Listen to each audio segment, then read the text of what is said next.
Oke, bismillahirrahmanirrahim. Assalamualaikum warahmatullahi wabarakatuh. Ya, terima kasih buat semuanya, buat teman-teman. Di sini saya bakal bahas mengenai pembuatan website berbasis Spring Java ya. Sebelumnya kita bisa lihat di sini ada website Spring Analyzer. Nah, ini dibuat untuk ini adalah tempat pembuatan package atau project framework Spring menggunakan Java. Di sini kita pilih project menggunakan Maven. Kemudian language-nya itu penggunaan Java ya. Dan Spring Boot-nya kita versi 4.0.6. Untuk artefak ini bebas, teman-teman mau namain apa. Di sini misal to-do list.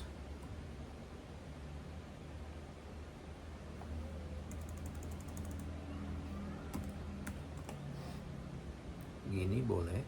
Kemudian packaging ini defaultnya jar. Configuration bisa pakai properties, dan Java versinya itu 17 ya, karena saya pakai versi di bawah 21. Kemudian di sini saya pakai dua dependencies. Ada Spring Web, ada juga Themeleaf. Nah, Spring Web itu digunakan agar kita bisa pakai konsep MVC teman-teman. Jadi model view controller, dan bisa bikin web pakai Spring. Nah, kemudian ada Themeleaf. Themeleaf ini digunakan agar kita bisa bikin HTML, dan juga kita bisa seperti menggunakan metode function gitu biar lebih interaktif dan juga fungsional. Oke, mungkin langsung saja. Kalau sudah seperti ini, kita bisa generate teman-teman. Nanti otomatis akan terdownload. Karena saya udah bikin, jadi di sini jadinya seperti ini ya. Ada banyak sekali folder-folder yang sudah dibuatin sama Spring nih. Ya, yang utama yaitu kita bisa buka src atau search. Di dalam search itu ada main, ada test. Kita masuk ke mainnya. Nah, di dalam sini ada folder Java /com/juna/to-do list. Kemudian ada resource. Nah, untuk kita ngoding Java itu kita bisa masuk ke Java yang .com juna to-do list. Sedangkan untuk kita bikin HTML itu kita bisa ke templates. Kemudian masuk. Nah, ini saya udah bikin 3 halaman HTML. Ada add task, kemudian ada index, ada task.html. Nah, ini nantinya halaman-halaman yang digunakan untuk ditampilkan di websitenya. Kemudian ada java.com juna to-do list controller. Di sini ada to-do list application. Ini adalah file bawaan dari Spring. Kemudian ada controller. Saya bikin satu buah controller, yaitu to-do list controller. Di dalamnya ada banyak metode-metode yang dibuat buat mengontrol alur kerja websitenya ya. Nah, di sini saya mengimport beberapa library seperti Java util ArrayList untuk bikin ArrayList buat nyimpen data-data nanti yang kita bakal dapetin dari user. Kemudian ada dari Spring Framework sendiri itu ada 5 library yang saya import. Ada stereotype controller untuk membuat controller, kemudian ada UI model, ada annotation request mapping, request method dan juga request param, yang semuanya itu bisa bekerja secara bersama-sama sehingga bisa untuk menyusun yang namanya MVC. Kemudian di kelas public class to do list controller bisa kita lihat di sini ada 3 array list ya. Yang pertama titles, kemudian ada descriptions, ada status. Nah, array list ini nantinya menjadi tempat penyimpanan data yang didapatkan dari user yang disimpan menggunakan controller nantinya disimpan di array list.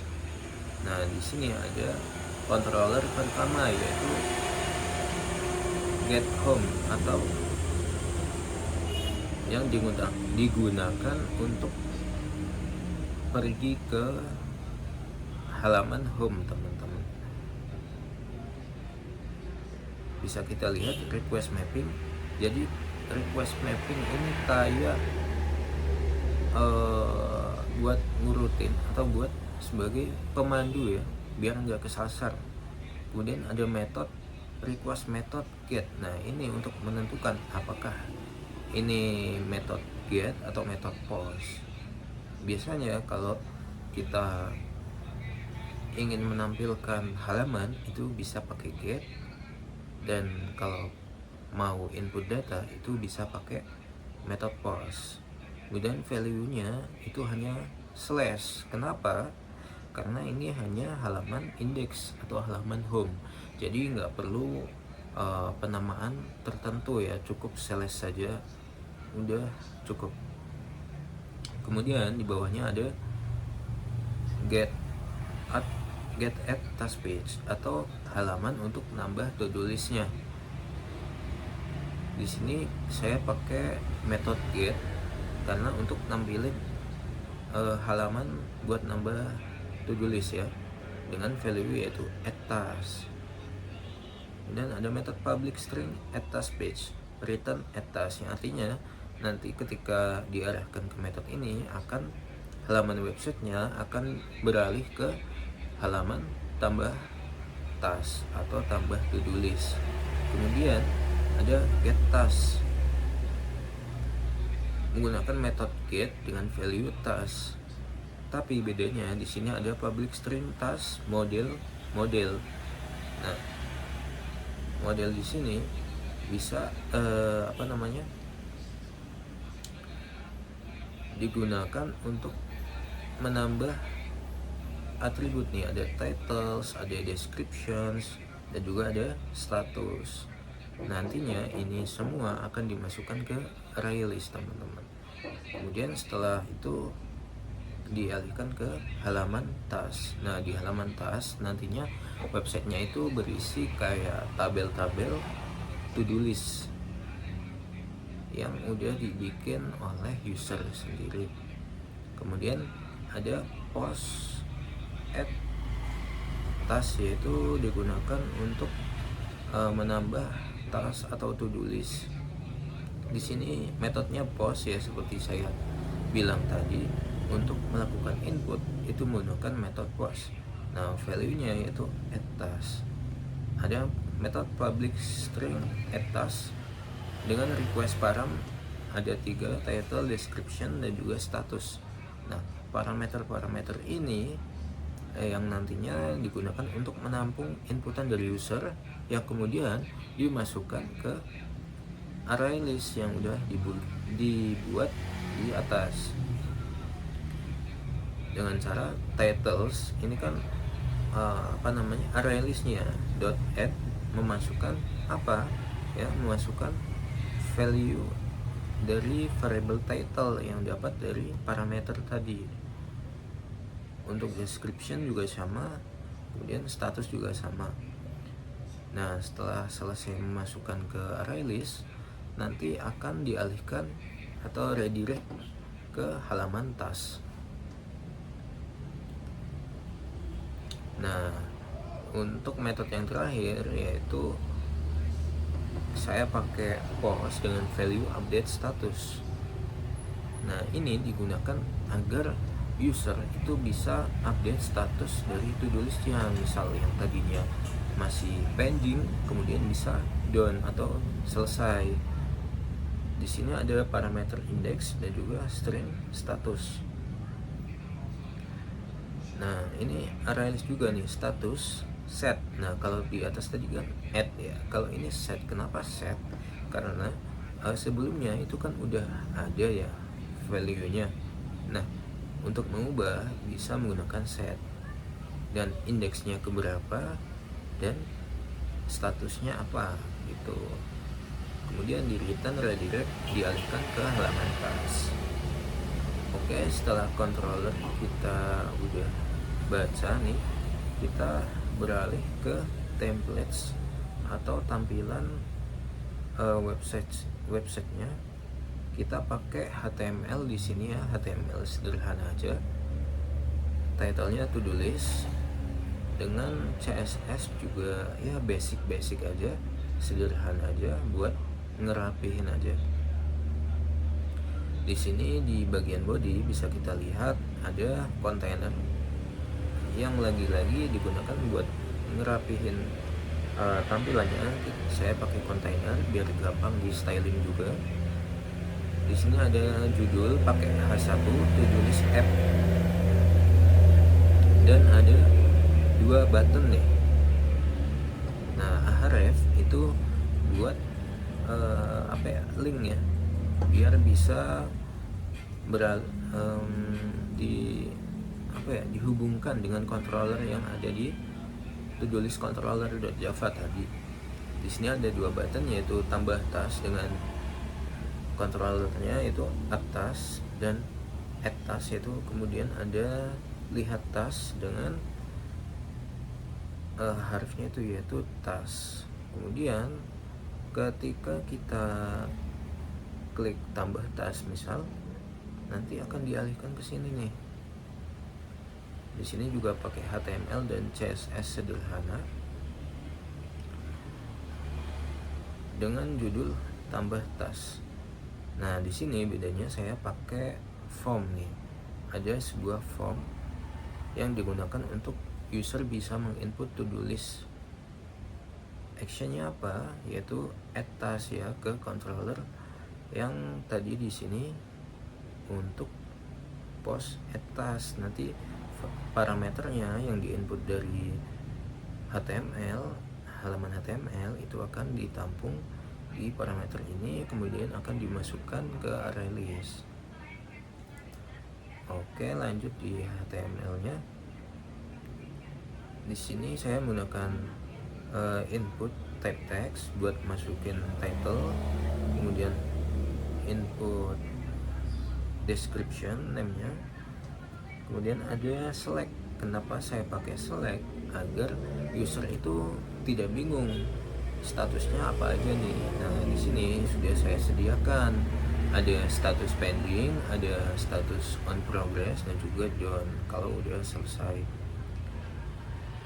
Nah, di bawahnya ada button buat kembali, itu kembalinya ke index ya, ke home. Kemudian ada button juga buat tambah dengan tabnya submit. Jadi ketika klik tambah, otomatis data yang udah diketikkan oleh user itu akan ke submit dan akan diterima ke metode add task.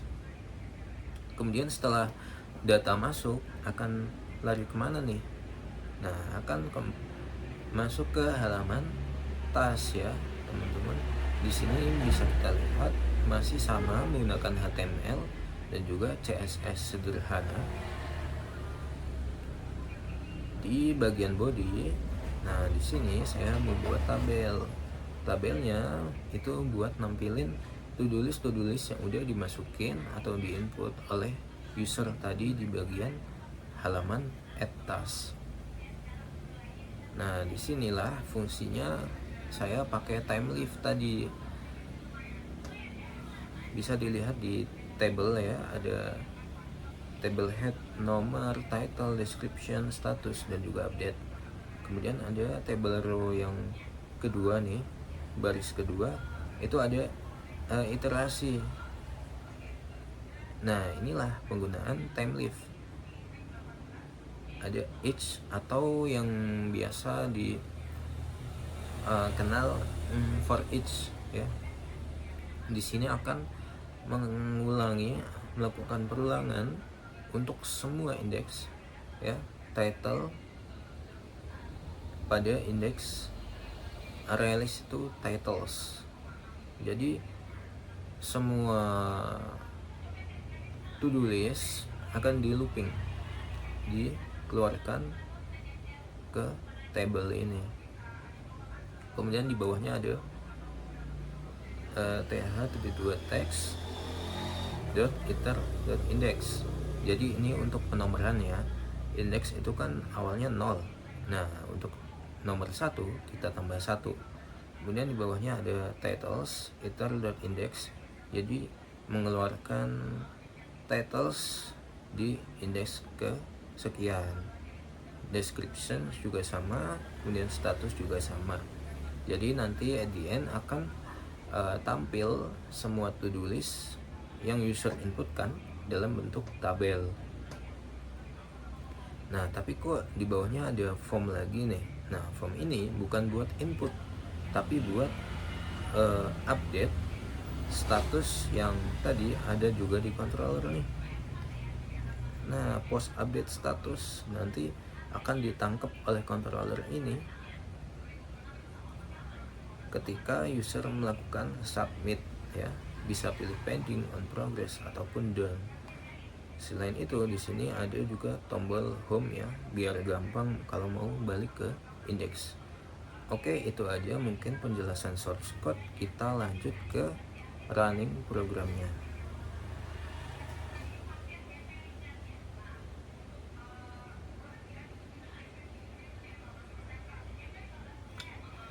Mungkin butuh waktu beberapa saat sih buat running. Kita coba running, apakah bisa.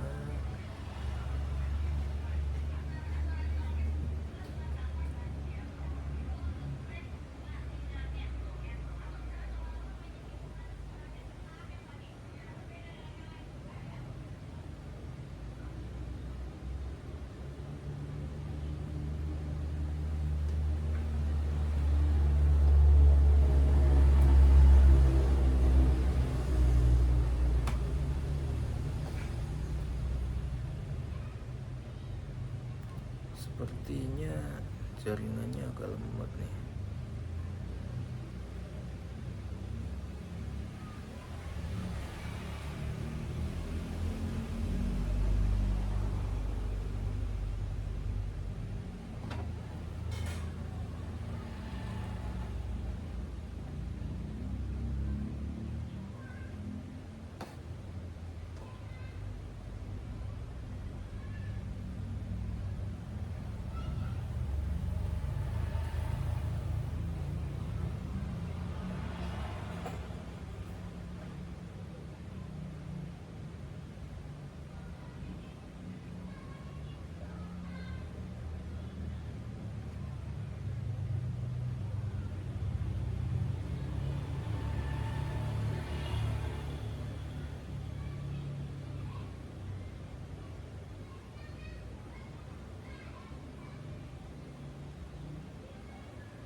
Oke, di sini mulai running ya. Nah, udah running, jadi jalannya itu di port 8080. Bisa kita langsung buka aja di website ya, bebas, mau Chrome mau Firefox sama saja. Kita ketikkan http localhost 8080.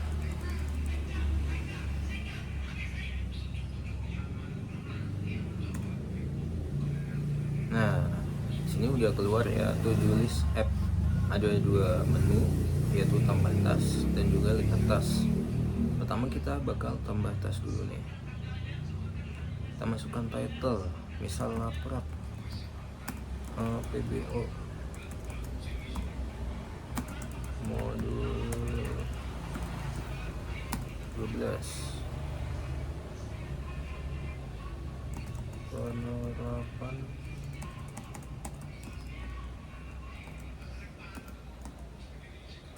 Java Spring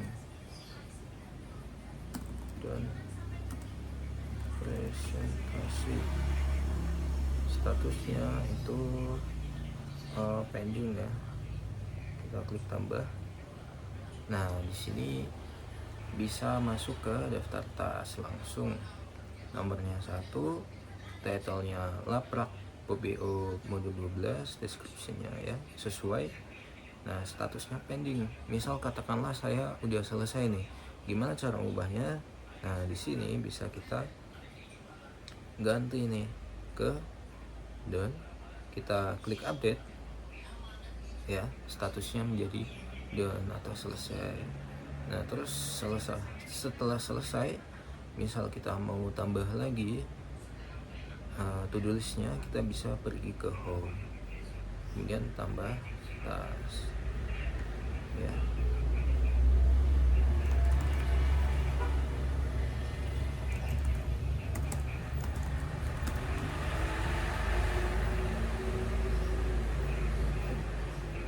Nah, data yang tadi itu akan tetap tersimpan teman-teman, karena saya pakai yang namanya array list. Jadi data akan tersimpan di array list ya.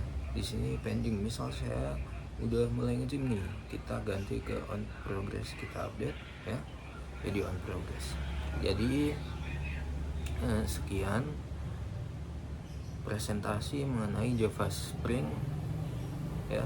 Dengan Java Spring kita bisa belajar mengenai konsep MVC, Model View Controller, dimana pemrograman itu bisa menjadi lebih tertata dan juga terstruktur ya, lebih rapi.